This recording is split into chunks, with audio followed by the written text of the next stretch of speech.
Push for sainthood. New developments in the beatification effort for Archbishop Fulton Sheen. We have analysis from a priest who worked on the case. Threat from Tehran. Iran says it is breaking the nuclear agreement reached with world powers in 2015. What the White House says in response. Democrats and faith. Why some presidential hopefuls are talking religion on the campaign trail. And patron saint of forgiveness. We remember the life of Saint Maria Goretti. On EWTN News Nightly for Monday, July 8th, 2019.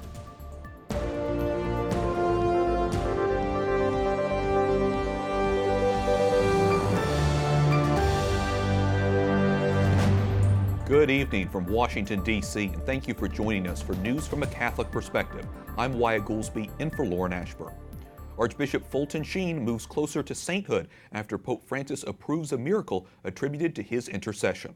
The Vatican announcement comes a little over a week after the venerable Archbishop's remains were transferred from St. Patrick's Cathedral in New York City to Peoria, Illinois, where he was ordained. Archbishop Sheen, who died in 1979, was known for his on-air evangelization in the 50s and 60s. The date for his beatification has not yet been announced.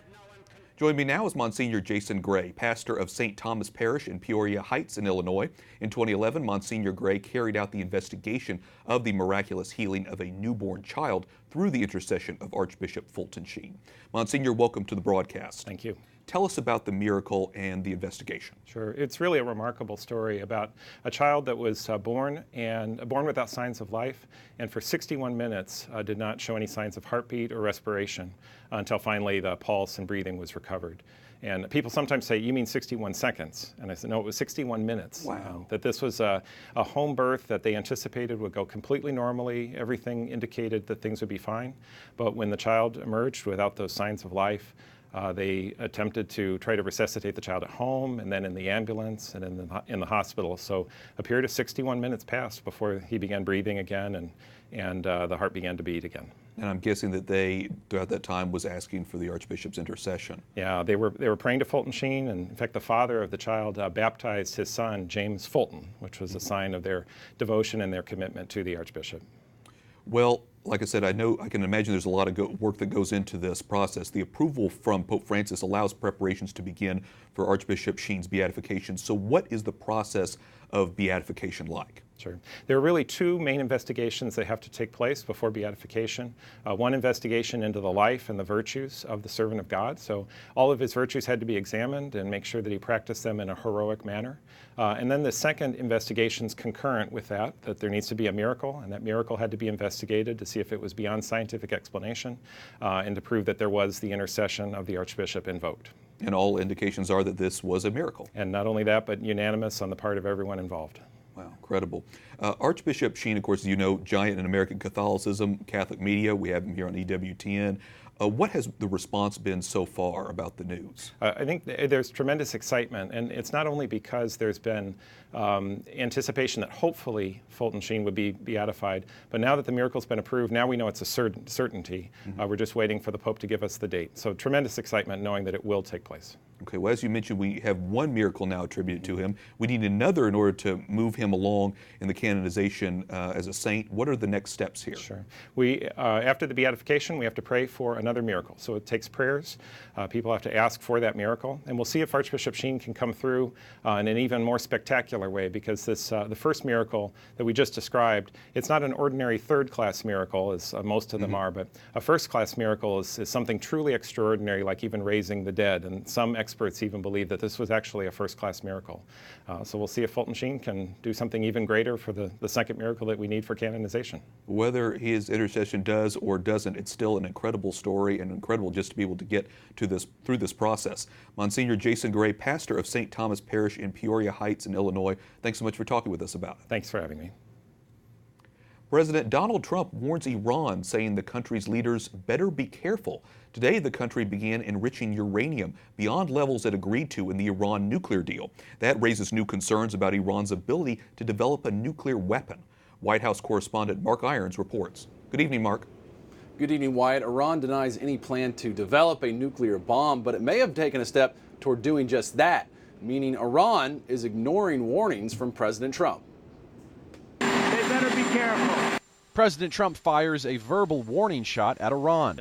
Today, the country acknowledged it's enriching uranium from 3.67 to 4.5%, breaking a limit set by the six-country Iran nuclear deal established in 2015, aimed at keeping Iran from obtaining a nuclear weapon. Most foolish agreement that you'll ever find. A longtime critic of the deal, President Trump favors a new approach. Since pulling the U.S. out of the agreement last year, he has ramped up economic sanctions on Iran. Today, the vice president spelled out the Trump administration's goal. We will continue to bring pressure on their economy, and under President Donald Trump, America will never allow Iran to obtain a nuclear weapon. A spokesman for Iran's Atomic Energy Department says it may increase uranium enrichment levels even more. The current increase is enough to help power Iran's only nuclear power plant, but below the 90% level needed to build a bomb. Meanwhile, pressure is mounting on countries still in the international nuclear deal. Germany's foreign ministry spokesman says it's important that Iran abide by the agreement again, while Iran believes Europe could help it bypass U.S. sanctions. There are fears that a miscalculation in the crisis could explode into open conflict.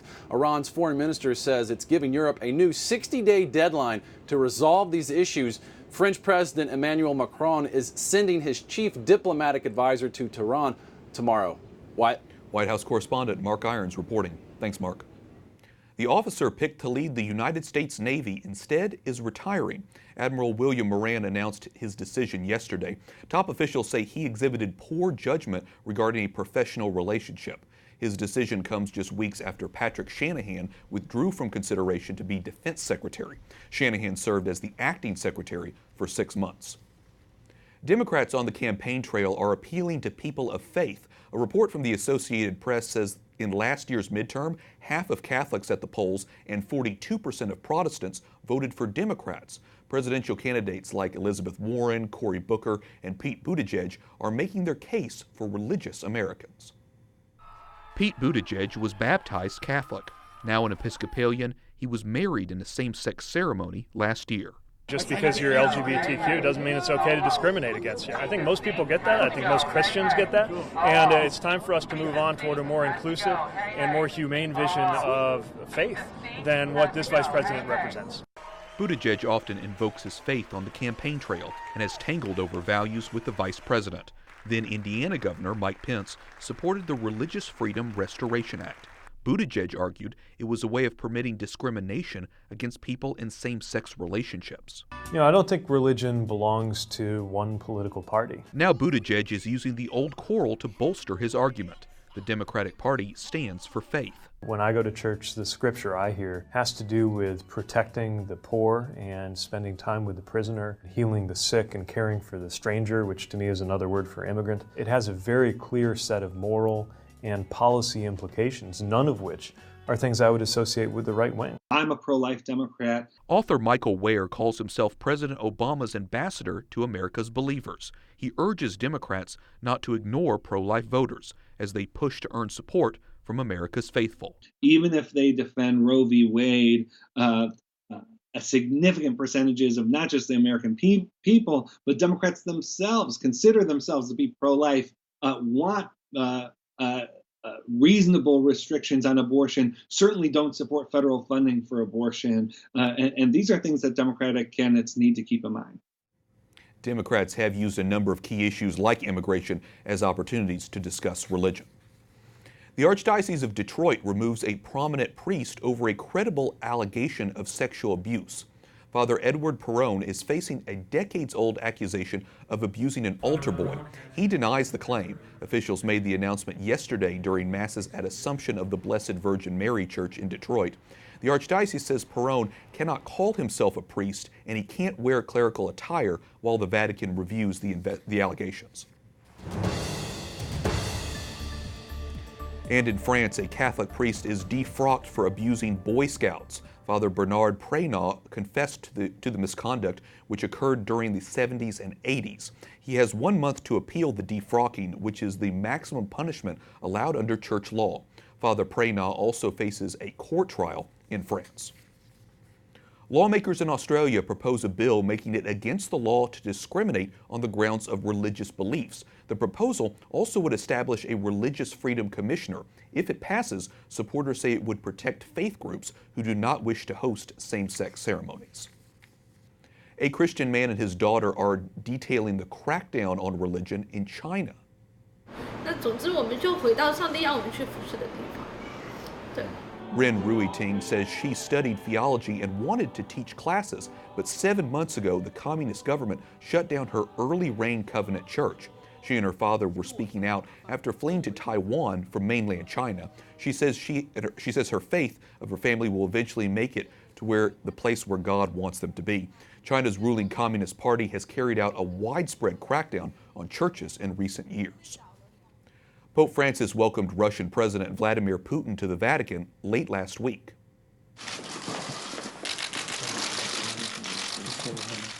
The two discussed the Catholic Church in Russia and the political situations in Ukraine, Venezuela, and Syria. The hour-long conference marked the third time Putin has met the Holy Father. While in Italy, Putin also held talks with the Prime Minister Giuseppe Conte in the hopes of improving relations between Moscow and Europe. Coming up, Pope Francis releases his prayer intention for the month of July.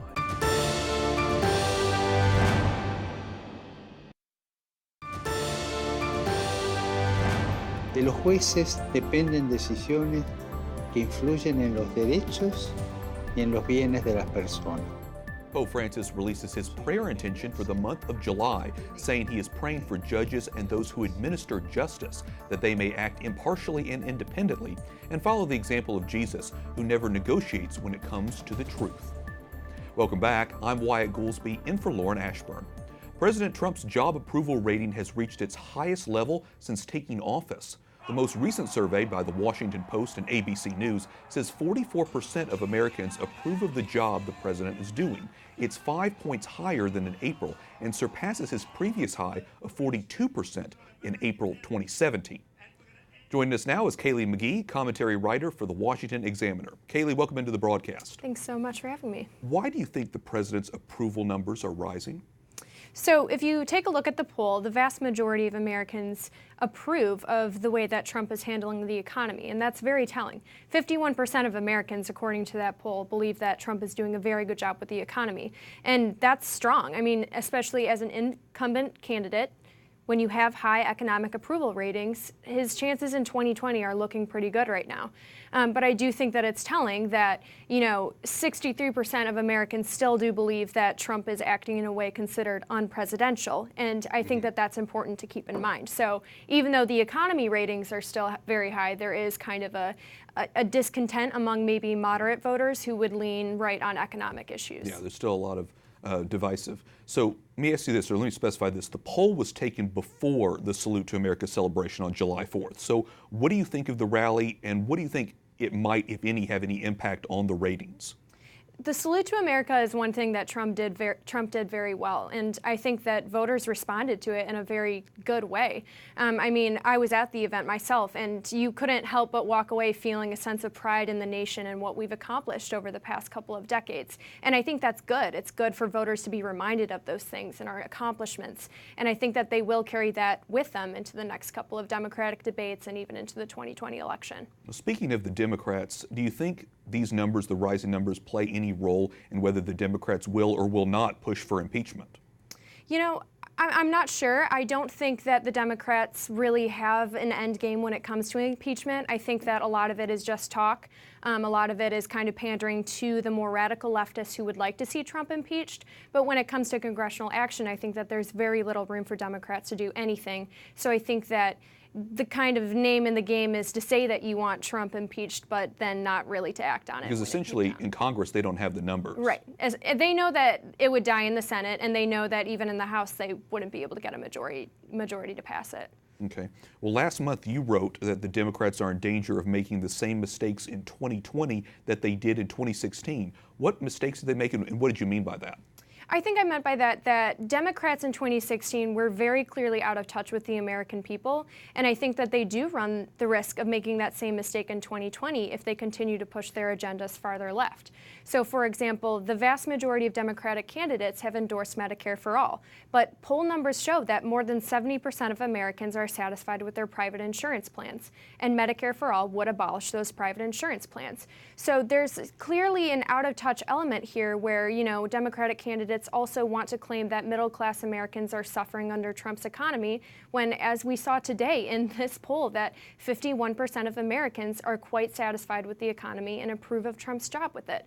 So I think that there's this element of, what are Democrats trying to accomplish with these agendas when clearly the vast majority of Americans are not on the same page? Well, when it comes to medical insurance or economy, all big issues that we're going to be talking about here within the next year. Kaylee McGhee, commentary writer for the Washington Examiner, thanks so much for your analysis. Thank you. Up next, Pope Francis celebrates Mass for migrants, and a closer look at the patron saint of forgiveness.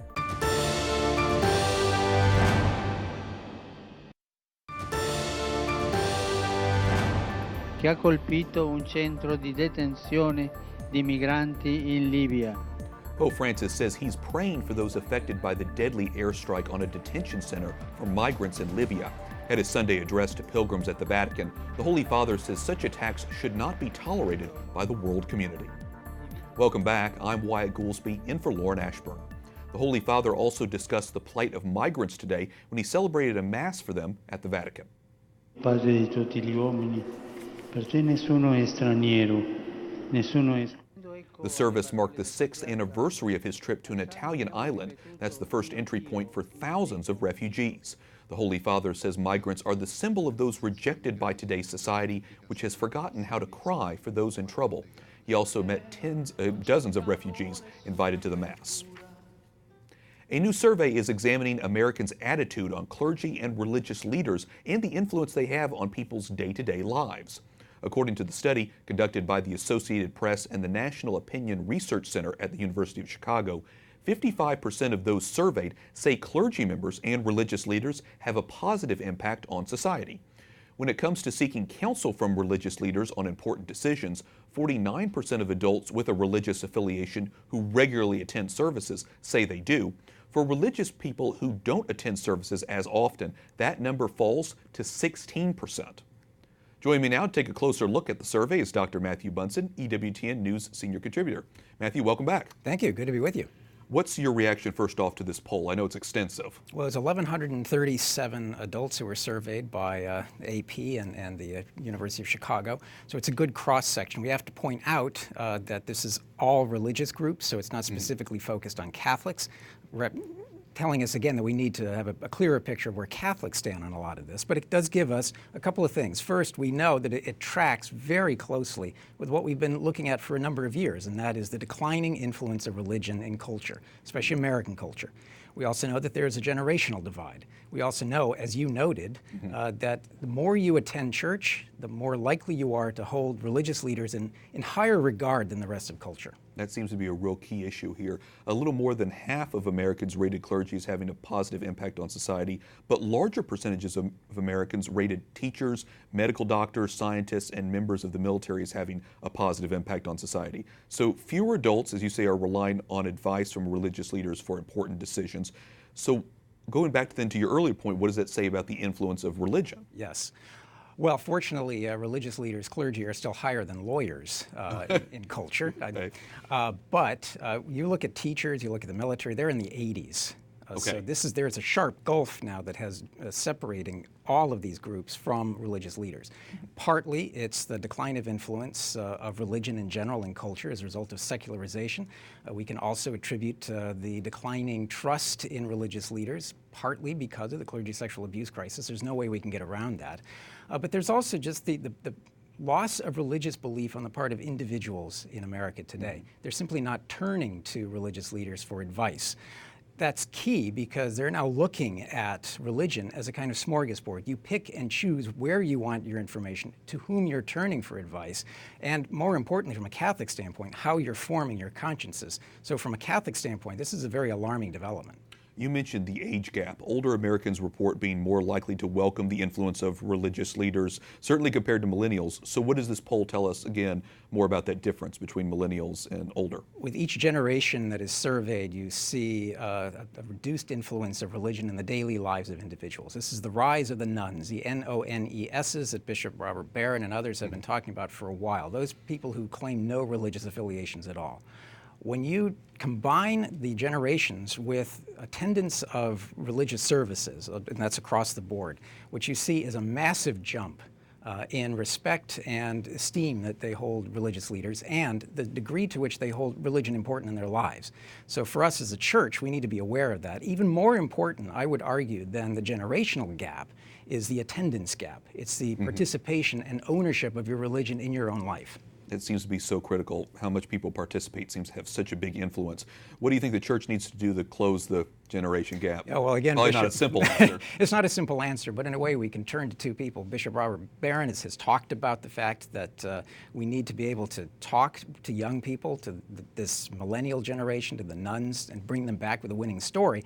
We just are talking about the beatification or impending beatification of Fulton J. Sheen. This is somebody who understood the importance of using all means of social media, of media in general, in order to present our argument, but also to regain credibility in culture in the wake of the sex abuse crisis, but also in the secularization and relativizing of culture itself across all of American sectors of life. We definitely need those good Catholic examples.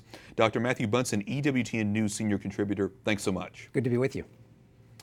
Finally tonight, on Saturday, Catholics celebrated the feast of Saint Maria Goretti, the patron saint of forgiveness. Our Rome Vaticano team paid a visit to her hometown of Nettuno, Italy. EWTN Rome Bureau Chief Alan Holdren has more.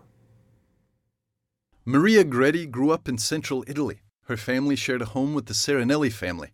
They were farmers. In July 1902, Maria's life took a tragic turn. The Serenelli's oldest son, 20-year-old Alessandro, had fallen in love with Maria, then 12. After she denied his advances, he stabbed the young girl. In the hospital before she died, Maria received the last sacraments, but it wasn't the end of her story, nor his. A church in her hometown is dedicated to Our Lady of Graces. Its pastor says that on her deathbed, Maria forgave Alessandro. Reports say Alessandro was unrepentant and was sentenced to 30 years in prison. But then, one night, he had a dream. In it, Maria appeared and gave him 14 lilies, one for each stab wound he inflicted on her. The simple act of forgiveness set him on the path of conversion. He was released from prison and entered the Capuchin order as a lay member. He stayed there until his death in 1970. Pope Pius XII proclaimed Maria Goretti a saint in 1950 in the presence of her mother and siblings. In Rome, Alan Holdren, EWTN News Nightly. Our thanks to Alan and to EWTN's Vaticano program. You can see more in-depth stories like this on Vaticano, which airs Sundays at 11 a.m. Eastern on EWTN. And before we go, a congratulations to the U.S. women's soccer team. The team won its record 4th Women's World Cup title and 2nd in a row. The final score against the Netherlands yesterday, 2-0. And with that, we thank you for watching tonight. For the entire EWTN News Nightly team, I'm Wyatt Goolsby. We'll be back tomorrow with more news from a Catholic perspective. Good night, and God bless.